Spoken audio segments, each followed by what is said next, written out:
Strong Igorot at work!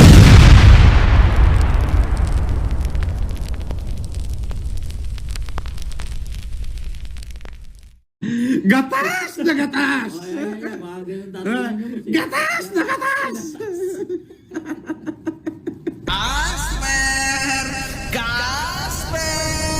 Fuck you. Ano, makagago? Galingan mo pa! Galingan mo pa, putang ina mo! Alright, mga ka-plastic. And this is me again, Big Sue. Right back at it again with another Norman Mangusing content. At isang dekalibre at gatas na gatas ang ating tatalakayin ngayong araw na ito o gabi sa inyong lugar. At ang season 3 ng ating pinakamainit, mas pina-plot twist, mas pina-komplikado at mas pina-gulo na serye ni Norman Mangusin season 3. Excuse me po. Ayan na. Ito. At excuse me po sa aking ubo. At namamanas pa rin mga ka-plastic. At regarding ito naman kay Adorable Caillou versus Susan Goodman na hindi na naman natin malaman kung saan nanggaling na naman tong Susan Goodman na ito. At kay Adorable Caillou na nakakatawa yung mga komentaryo niya na parang pinapaikot-ikot din naman niya ang mga pinagsasasabi niya at sinasabihan pa niya mga bobo yung mga netizens, mga ka-plastic, at para bagang siya yung defender ni Sabi, the Filipino lawyer, mga ka-plastic. Yun yung hindi nakikita Yun nga yung sinasabi ko sa inyo noon pa sa mga commentary videos ko, yung tungkol sa cognitive bias at tinatawag na in-group bias, na kung sino na lang talaga ang malakas ay yun na lang yung papanigan ng isang tao. Ang simple lang naman ng tanong ng karamihan sino ba ang nasa likod kay Sabi Filipino lawyers? Bakit hindi nila masagot-sagot yung mga ganong sagot? Yung mga dapat malaman ng mga tao, mga malaman ng mga netizens, at the same time mga OFW na baka nagkakamali na po sila ng inaasahang vlogger na tutugis kay Norman Mangusin. Yun kasi yung point of view dun mga ka-plastic. Pero unfortunately, etong si Adorable Caillou ay parang idinadivert tayo sa mga bagay na gusto nating malaman, pero bakit siya ay hindi na masagot-sagot? Kasi hindi natin malaman kung bakit ganun na lang kalakas itong si Sabi, mga ka-plastic. Diba? Napakasimple lang naman ng tanong ng mga netizens Sino ba ang nasa likod kay Sabi? Na advisor ni Makagago? O attorney ni Makagago? Na sinasabi niya na wag tayong utak mangusin o utak Norman, mga ka-plastic. Pero ito kasi lumalabas na naman tong isang dummy o yung sinasabi nila na dummy account na page, Facebook page na pangalan niya is Susan Goodman, na inaakusahan ni Adorable Caillou na nagtanggal siya ng 3 tao sa kanyang following list niya, na commented sa kanyang post, "You were bit too slow. Already screenshot of your list. Comment on your embed my page. You removed 9 people from your list. 9 of them can be used to put which crowd in belongs. But 2 of them are enough to reveal to the social circle or your identity." Baga, sinisilip ni Adorable Kayo yung mga following niya. Which is ito nga yun. Isa na dito, yan si Makapudi, mga ka-plastic. Pero mas maganda tignan na lang natin sa page ni Susan Goodman. Ito po yun. Ito yung 8 following niya. So nawala na po. Puro mga ano na siya. Foreigners.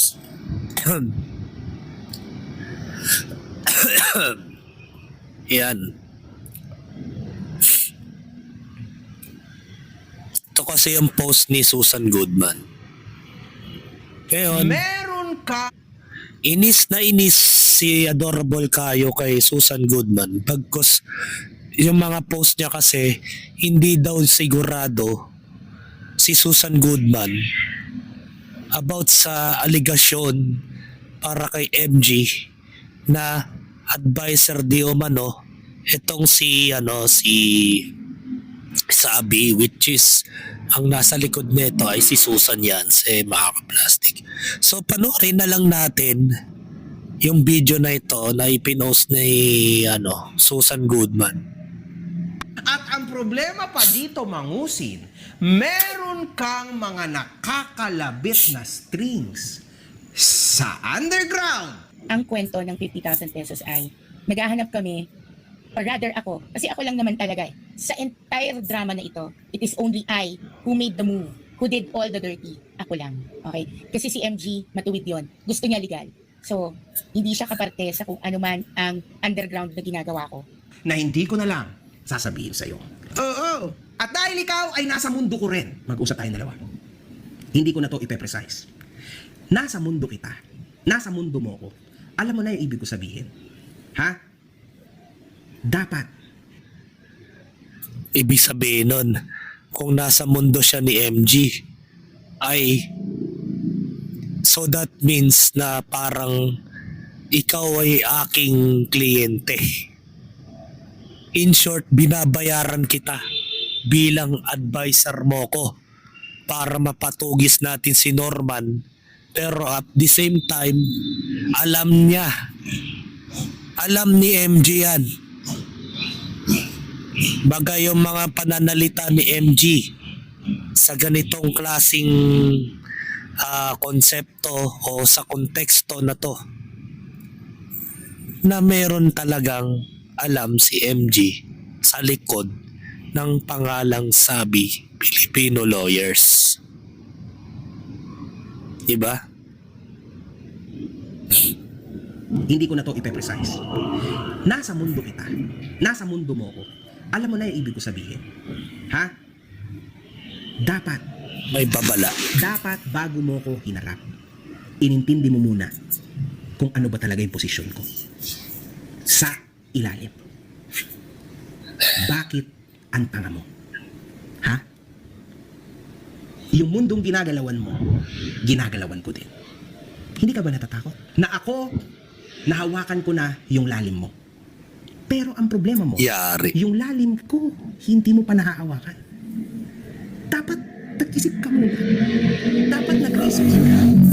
Tama po, lawyer po ba kayo? No. Baka magulat ka pag totoong nag-research ka. Baka mamaya bigla ka na lang mawala. No. Ha? Sa internet. Oo. Alam mo na. So, may question mark nga naman sa caption. Si Ate Sabi kaya ang tinutukoy ni MG? Wala naman siyang binanggit na gusgusin. Wala naman siyang binanggit na Casper. O sino pa ba ang prospect na tao na pwede niyang itukoy dito sa puntong ito, mga ka-plastic? Di ba?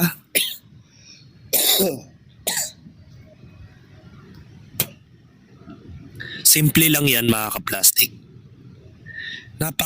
Gamitan natin kasi ng common sense. Kahit nasabihan tayo ng mga kampo ng ibang na utak mangusin, utak Norman, Hindi naman tayo nagiging bias sa isang kagrupo. Gusto lang naman linawin ng mga netizens na ano ba talaga ang stance ng kanyang pinaglalaban. Ngayon, kumakalat na ang chismis sa social media na ikaw ay meron kang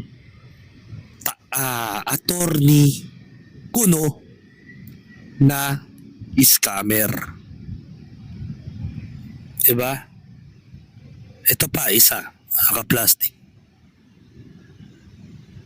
Kasi ako lang naman talaga eh. Sa entire drama na ito, it is only I who made the move, who did all the dirty. Ako lang. It is only I who made the move, who did all the dirty. Ako lang. May gusto lang akong i-address. And I think ito yung magiging last na live ko for now. Pero kailangan ko lang i-address. Kasi ang lumalabas, nangihingi ako ng pera kay Yulen Marcos, something like 50,000 pesos. Wala akong hininging 50,000 pesos kay Yulen Marcos. Ang kwento ng 50,000 pesos ay naghahanap kami, or rather ako, kasi ako lang naman talaga eh. Sa entire drama na ito, it is only I who made the move, who did all the dirty. Ako lang. Okay? Kasi si MG, matuwid yon. Gusto niya legal. So, hindi siya kaparte sa kung ano man ang underground na ginagawa ko. Ako, Matuwid siya, hindi siya scammer. Dumadaan daw sa legal. Yan ang sabi niya ni Susan. the move, who did all the dirty. Ako lang. Okay? Kasi si MG, matuwid yon. Gusto niya legal. So, hindi siya kaparte sa kung ano man ang underground na ginagawa ko. Ako, November lang ako sumapi sa samahan ninyong magulo. Ang dami ko nang na-accomplish. Why do you put a hit on Samahan niyo magulo. Ay, huli ka, sabi. Samahan niyong magulo. Sino kaya yon? Dito pa lang, may point of view na itong si Norman. Okay na, baka sabihin ninyo utak Norman ako Dumulas na yung dila ni Sabi. O Susan, o Sabi, kung sino man siya. Lintik na pangalan niya, ang dami niyang pangalan, may Rhea makapagal pa. Siya na may sabi, magulong grupo nila. Oh, yan ba yung sinasabi nilang FG group? Question mark. FG group? So, hindi siya kaparte sa kung ano man ang underground na ginagawa ko. Ako, November lang ako sumapi sa samahan ninyong Underground. Diba malalim? Sinasabi ni Makagagong malalim daw siya. Pero si Sabi, hindi pa daw niya nakukuha yung kalaliman ni Makagago. Pero si Makagago, nakita na niya yung kalaliman ni Sabi. Diba matalinghaga si Makagago? Ibig sabihin kasi pag malalim, nakikilala mo na yung isang tao Deep in her personalities. Kapag ikaw kilala mo ang isang tao, bago mo siya kaibiganin, natural ka kaibiganin mo siya, dapat kilalang kilala mo. Pero si Sabi kasi, kailan lang siya lumabas sa social media? Nung nagbakasyon si Makagago. Diba? So hindi pa ganong kalalim nakilala niya si Makagago. Kung i-analyze ninyo ang mga pinagsasasabi nilang dalawa, mga ka-plastic. Kuwang-kuha mo na May niche na yung mga pinagsasasabi nila. When from sinabi ni Sabi na Sabi na magulong grupo, magulo nilang grupo. At ngayon naman, hindi na nakukuha yung underground. MG, matuwid yon. Gusto niya legal. So, hindi siya kaparte sa kung ano man ang underground na ginagawa ko.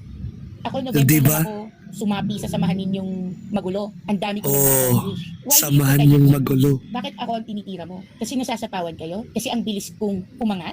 ganito gawin natin. Gusto nyo mag-proceed yung kaso na yan sa Paranaque? Gusto nyo? Kasi kapag naging rogue ako, yung kaso na yan, magpo-prosper yan. Mananalo si Mang Husing, believe me. Gusto nyo? Hindi ako gagalaw. Yung kay MG, papadismiss ko, kaya ko yun. Pero yung sa inyo, sige, hindi ako gagalaw. Diba? Gusto nyo ganun? Ang yayabang nyo eh, kung nasa abroad kayo, akala nyo hindi kayo sako? Lahat ng efforts na ginawa ko para dito sa cause na to came out of my purse. It came out of my purse. Pera ko. Walang pera si FG, walang pera ka, walang pera kahit sino man.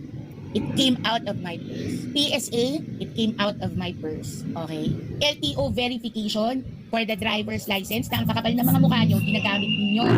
Ako ang kukuha, kayo ang magpo-post. Diba? Galing, no? Galing. Ang galing-galing. Sa mga live Ano pala sila, no? Tawag dito, credit grabber. Puta ragis yan. Porkit nasa ibang bansa daw yung mga dami accounts ng mga grupo, o hindi na natin pwedeng i-exclamation point kasi scammer din yung nagsasalita eh. Baka sabihin na naman kasi utak Norman tayo mga ka-plastic. Eh mahirap na kasing paniwalaan ng scammer pero 'di ba? Pag naglabas na ng katotohanan tong taong to, it's very difficult to believe her. Nasasabihin niya na yan, ganyan, credit grabber yung mga grupo nila. Na kapag meron na, sabay ipopost nila sa social media. Parang nagkaroon pa ng panunumbat at utang na loob. Yung grupo ni alam mo na hirap na eh kasi mahilig sila sa demandahan. Kaya nga ako sa'yo makagago, tanggalin mo na kasi yung pangalan yung pangalang sabi sa grupo ninyo. Unti-unti na tuloy tumataas ang kumpiyansa ni Norman. From the 0% chances na makabawi siya, ngayon tumataas ang chances na makakabawi si Norman Mangusin sa inyo. Diba? license na ang kakapal ng mga mukha nyo, ginagamit ninyo. Ako ang kukuha, kayo ang magpo-post. Diba? Galing, no? Ako po. Galing. Ang galing-galing. Sa mga live ko, laging tinatanong yan ng mga followers. Bakit hindi na lang si Yulen na magpa-DNA? Ano lagi ko sagot? Please ask Yulen. Or hindi kaya sasabihin ko, kasi hindi naman kailangan si Yulen pa ang magpa-DNA. Alam naman natin na hindi Marcos si Norman. So ba't kailangan pa magpa-DNA si Yulen? Because I was protecting you eh. Kakampi kita eh. Kahit ano pa man yan, kakampi kita. Yung personal differences, kakampi kita. So ba't kita ilalaglag? Kakampi kita eh. Alam mo, ganun ang training eh. Ganun ang training sa Intel, ganun ang training sa... Alam niyo ba, one of my tortures, bago ako nakapasok, yung pinipit-pit yung kuko ko sa paa, sa yung pinagtututbrush ako ng galing sa tae, para lang sabihin kung sino CEO ko. Hindi yan telenovela, totoo yan, totoong nangyayari yan. Yung loyalty, napaka-importante niyan sa tao. Maging magnanakaw ka na, huwag ka lang maging sinungaling. Maging magnanakaw ka na. Ay, aminado si Sabi. Ang scammer, di ba isang uri ng pagnanakaw yun? Ang scammer is a form of pagnanakaw. Robbery. Ano bang unang ninanakaw ng mga scammer? Tiwala. Pangalawa, pera. Yun lang ang unang-una at pangalawang mananakaw na scammer, mga ka-plastic. Di bali na lang daw na magnanakaw, wag lang sinungaling. Pero huwag mong kakagatin yung kamay ng amo mo. Loyalty. Tsaka Yulen, I was very forthright sa'yo. I told you. I was this smart. I told you that.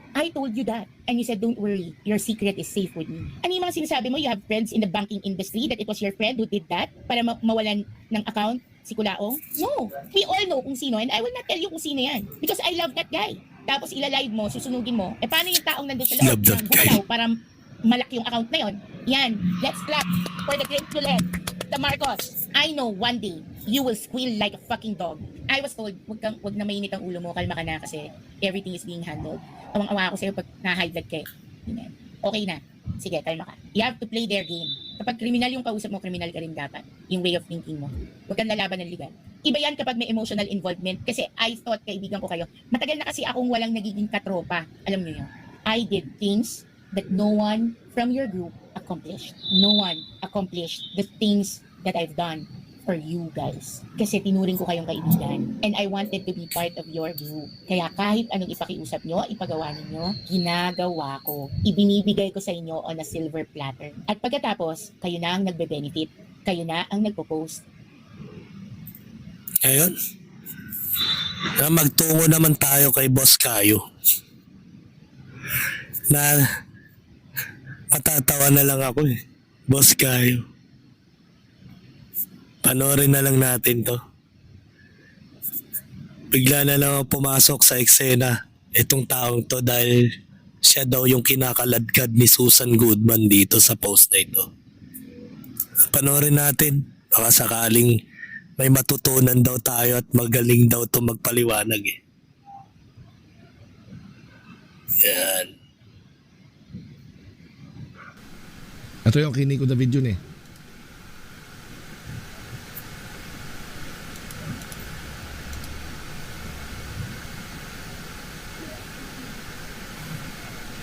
Oh, ito. Ito yung unang-unang comment mo sa akin. Hi boss, adorable kayo. Saludo po kami sa lahat ng opinions nyo during the ND versus MG era. O ano kinalaman yan dyan? Nagda-divert na naman tayo sa iba. Bagay, nag-ano lang siya, nagbumabati lang naman si Susan Goodman. Minsan kasi itong si Boss Kayo kasi, bakit kailangan mong pansinin yung ibang message ng ibang tao? Diba? O sige, panoorin na lang natin to. Nakakatawa kasi itong taong to eh. Kapag basta nagsimula ang isang tao sa papuri, alam ko na kasunod niyan, ididisib mo ko next. How? Tell me. Eto, never nyo dapat ginagamit yan. Props lang naman. Hatang halata. Bumabati lang yung tao, masama ba yun? Flattery is the weapon of the devil. Hindi, wag mong tanggapin kung ayaw mo ng complimentation. Start with flattery, tapos manipulation na. Ending. Yan. Sa form of wala kang tiwala. Trash issue yan eh. Walang Go ahead. silbi, saludo, pero walang natutunan. Ito, gusto lang po sana naming malaman ngayon yung stand nyo about sa pananahimik ni MG sa issue na yung advisor niya against sa isang alleged scammer ay isa rin daw palang scammer. O anong problema dyan? Mayroon pang problema dyan. Yung mga OFW at netizens po yung nagtatanong dyan. Pero alam mo ang rebat niya? Eh di magdemanda kayo. Anong big deal dun? Kung may hearsay pala na mayroon palang nangyayaring pang-i-scam ka about ni Susan Yance, demanda nyo. Mag-file kayo ng kaso against sa kanya. Eh mo dinadivert tayo na may problema tayo about dun sa attorney niya. Tapos idadivert ka na sabihin na kasuhan mo kung meron palang nagawang mali ang tao. Di ba para tayong tinatarantado sa mga paliwanag nila? Nakaka-plastic. Isipin mo, ano ba ang pinaglalaban nila? Di ba OFW? Napilit niloloko ng mga kapwa Pilipino? Na ginagamit yung emosyon ng mga tao para makalikom ng pera? Tapos sasabihin nyo, eh kung may naririnig na kayo tungkol dun kay Susan Yance, magdemanda kayo, mag-file kayo ng case. Easy. Putang inang katwiran yan. Diba nakakatanga? Nga nakakatawa tong magpaliwanag eh. Iser daw niya against sa isang alleged scammer ay isa rin daw palang scammer. O anong problema dyan? May problema. Sige, Anong ikaw problema muna. dyan? Aaron, maraming problema dyan. Hindi ko maintindihan. Ano Di mo maintindihan kasi sarado utak mo. Dalawa lang yan. Kundi paid vlogger ka o cognitive bias ka, sarado utak mo.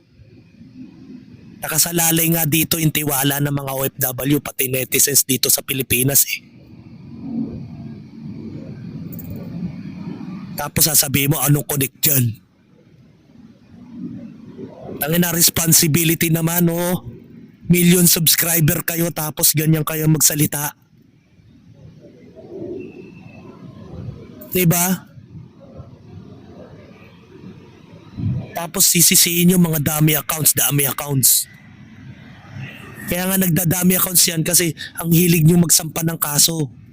Pera-pera na lang kasi talaga sa Pilipinas. problema dyan? Parang ganito. Ano masasabi nyo sa advisor ko na kidnapper? Gumawa pa About ng sa ibang kidnapping. paliwanag tong gagong to. Ano point mo?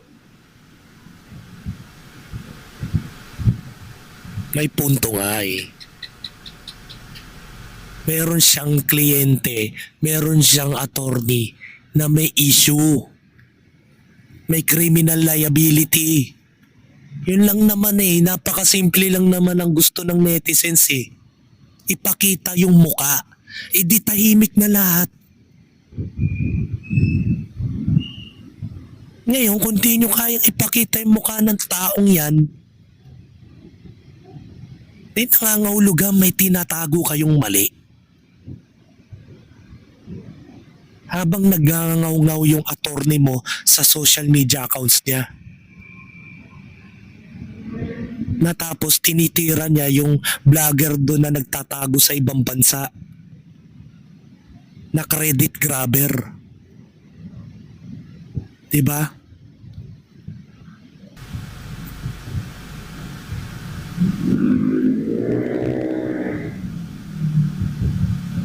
Di ba? Akala ko naman, kompleto na kayo ng ebidensya. Nung hiningan kayo ng ebidensya, miski kayo pala nagda-doubt. Anong makukuha? Hindi ko alam.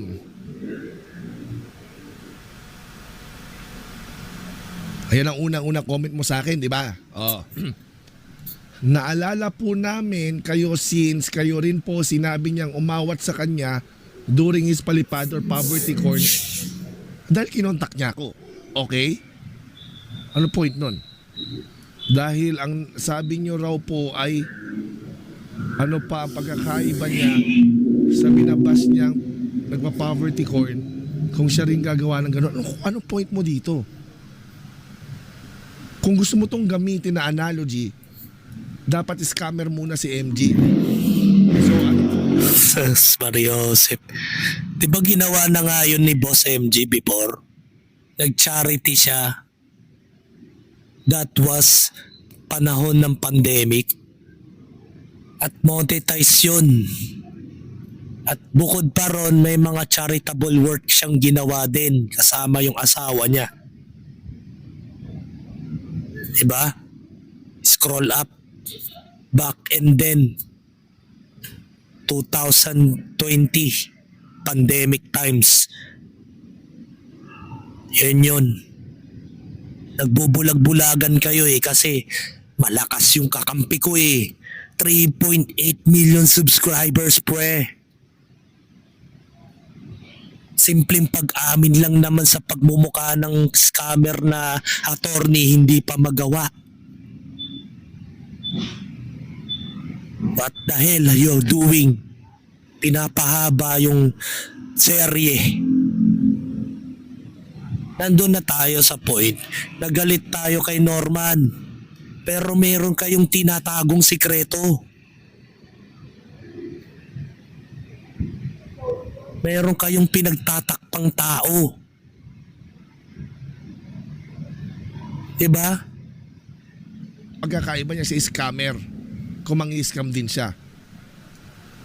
Hindi So, naman scammer si paano mo gusto MG. i-connect na may nag-a-advise sa kanyang scammer, kung totoo man yung sinasabi nyo, may nag-a-advise sa kanyang scammer tungkol doon sa scammer, ano koneksyon nandito? Ewan ko sa'yo. Ikaw magsagot niyan. Hindi mo basahin yung mga katarantaduhan nyo? Nag-categorical error ka na dito. Wala na connect. Wala namang connection dyan. O ako nga, ginawa ko nga, sinabi ko nga yan. Kaya ako nga siya inawat kasi wala siyang pagkakaiba sa Poverty Cornstar. Oh, Ngayon, i-connect mo na sa sinasabi ko. inamin niya, oh. Inamin niya, inawat niya si MG about sa Poverty Cornstar. What the hell are you, sir?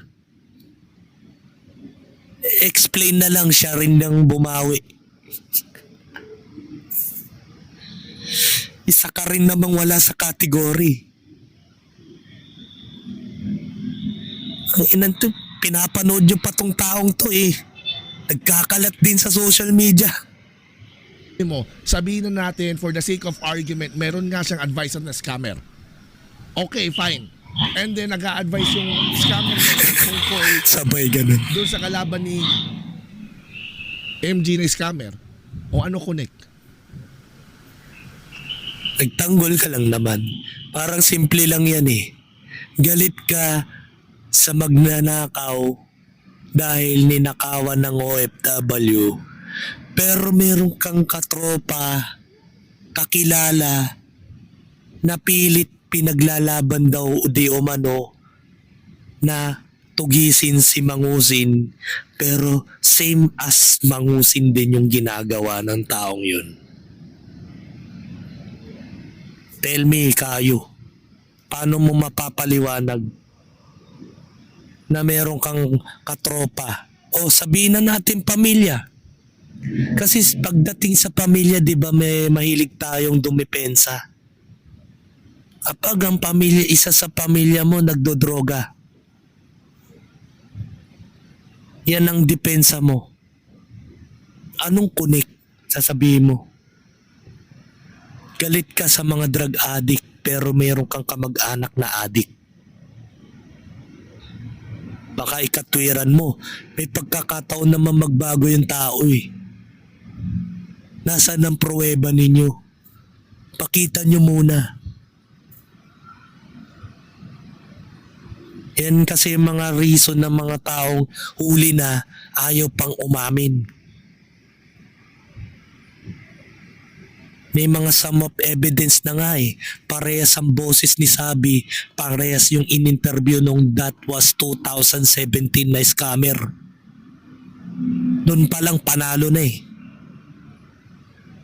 Tapos ayaw nyo pang sabihin kung sino yung taong nasa likod doon. Paano pa magtitiwala ang mga OFW sa inyo niyan? Diba?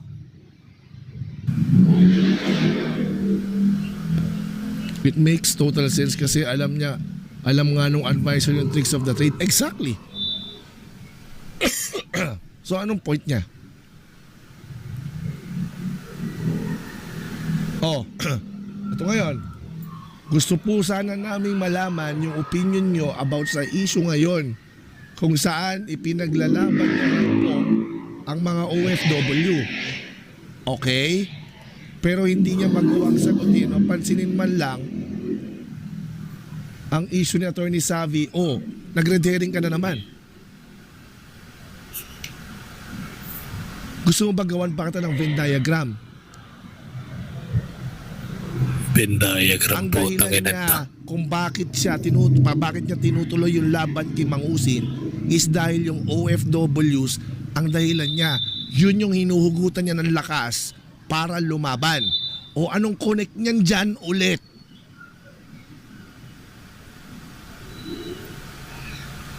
Tanginan tumpo dyan. Anong kunikdan dyan?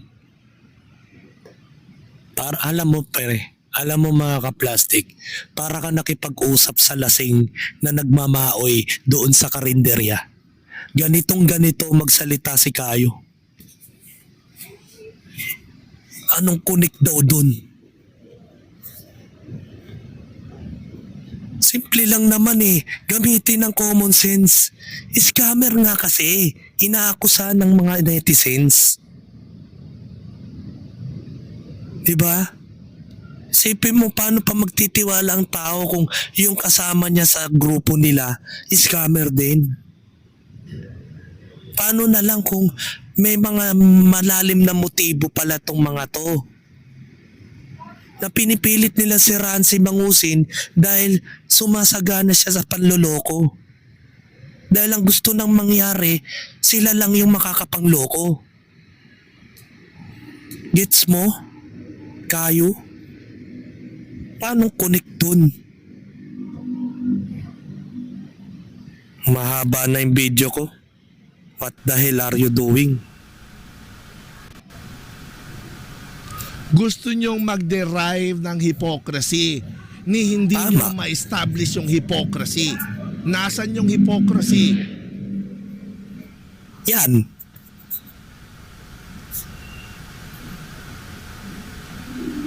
Yan Para ang sa inyo hypocrisy. ma-establish yung hypocrisy, dapat sabihin ni MJ kung totoo mang scammer, yung sinasabi Ayun yung na. nag-advise sa kanya, sinasabi niyang tama yung ginagawa nitong pang-i-scam, pero ito hindi. Tama. Yun ang hypocrisy. Or ikaw ay scammer, tapos dinidebunk mo scammer din. Yun na nga yung point of view Ikaw na pala may sabi. Ikaw na mismo nagsabi. Diba? Ang gulo ka usap ni Kayo. Ang gulo mo. Para kang lasinggero sa karinderya na ang pilit mong pinagpipilitan mo yung pinaglalaban mo. Ikaw na nga nagsabi.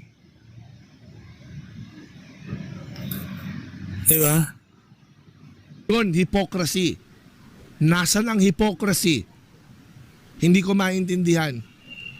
Di mo talaga maintindihan kasi nga sarado na ang utak mo. Kasi may cognitive bias ka ng ginagawa. Common sense na lang. May kakampi kayo o may anay kayong kasama. Nagsasalita na nga sa inyo at binabalaan na kayong kayang baliktarin ang kaso at mabdismiss ang kaso ni Kulaong. The hell are you doing? Ano point niyo? Yan, sinabi mo na yung point of view. May ubo ka ba sa utak? Ubo. Kakalag ka rin niyo ako dito. Parehas kayo. Akala ko naman, may matibay na kayong ebidensya. Yun na nga ang problema Seeking the truth, di ba? Seeking the truth. Kaya nga naghanap na nga ng credible source na si MG lang ang makakapagsabi ng katotohanan para matigil na nga yung usapan Ipakita lang naman ang identity sa likod ng page na yon, mga kaplastik. Mahirap bang gawin yon? Kasi pag umamin kasi siguro tong si Boss MG, maging abot langit kasi ang katatawanan ni Norman sa kanya. Takot siya sa commitment ng pagkakamali niyang pumili ng kakampi. Ganon kasi yun. Parang simple lang yan Niyayaya kang mag-inom pero ayaw mo. Pero hindi mo masabi kung bakit ayaw mo. Ganon lang yun Ang pinupunto natin kung bakit ayaw mong uminom. Diba? In the other hand, bakit ayaw niya sabihin kung sino? Tapos ang laban, kung sabihin niya na hindi pala yan si Susan, pakita lang naman niya yung pagmumukha ng tao eh. Diba mga kaplastik? So, ayoko na. Humahaba na yung mga sinasabi ko about kay Kayo. Napakagulo niyang magsalita. Yung tipong galit na galit siya tapos in the end, bumawi siya sa mga sinasabi niya, mga kaplastik. So hanggang dito na lang ang aking opinion. Bahala na kayo kung ano ang nangyayari ngayon sa social media. Sobrang gulo na, marami ng kabulshitan, marami ng plot twist na pangyayari na hindi pa magawang aminin kung ano ang dapat aminin. Sana, bahala na kayo kung anong gusto nyong mangyari. Pero ang isa lang ang masasabi ng mga tao o mga OFW, ipakita lang naman ang totoo. Umamin na ang dapat umamin. 'Di ba? At hindi naman natin makakalimutan ang puntong mapakulong natin si Kulaong o si Norman Mangusin. Yun lang naman eh. Hindi naman tayo nagda-divert sa ibang topic eh. Ang pinupunto lang naman ng mga tao na wag naman tayong hipokrito na meron ka na palang kakamping scammer. Pero wala eh. Pinapahaba nyo pa yung eksena. Ang dami nyong cheche bureche para kang babaeng hindi malaman kung ano yung mga pinagsasasabi. Simple lang naman eh. Ilabas nyo lang yung totoo para matahimik na yung mga tao. So hanggang dito na lang ang aking opinion, and this is me again, Big Sue, lagi nagsasabing ang mga plastic ay matagal mabulok dahil ang mga plastic ay toxic. Kaya, what's up mga ka-plastic? And this is Gambid, commentary video ng video live stream. Signing out. Alright. Mga ka-plastic, kung nagustuhan nyo ang aking video, isubscribe nyo lang ang aking channel. At the same time, i-hit nyo rin ang notification bell at yung all para ma-notify kayo sa aking susunod ko pang video sa aking YouTube channel. Maraming salamat po mga ka-plastic.